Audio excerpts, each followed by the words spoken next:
Hi, let's talk about art, women's, and human rights. But how do we unite these three? Easy peasy. Why don't we talk about art made by women and the human right to protect them? So, basically, what I learned is that in the past, women's had, well, even though they didn't have that much rights, one of the rights that were taken away from them was the art.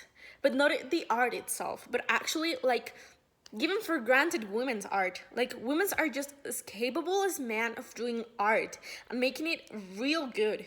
Like women's can be talented too. But back then, they didn't respect that. They didn't even care about it. They were just like, oh, art. Wait, is it made by a woman? I don't want it. Because that was just that. Art was not enough for society if it was made by a woman. In class, we saw this amazing movie called Big Eyes. I personally liked it a lot because of the theme, because it actually talks about rights, about submission, about how us women sometimes don't care about ourselves, about how us women, we don't even care about each other anymore, because we're just busy searching for a man to solve our lives.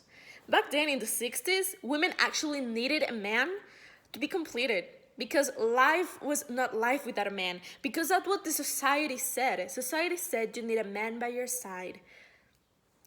Oh my god, I couldn't disagree more. This movie talks about a woman artist who abandoned his husband because he mistreated her. She tries to start a new life, but then she gets threatened by her ex-husband. So this new guy comes along, all nice, cute, and everything, and he tries to help her. Actually, she ends up stealing every single one of her portraits, saying that they're his, and he's trying to sell them.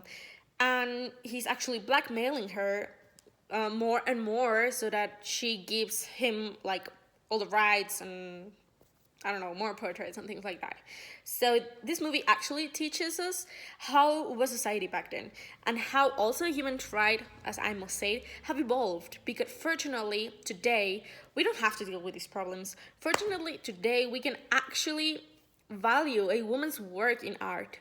Because trust me, there are so many good artists, not only women or men. Like they're both really important in this cause and they are both really talented.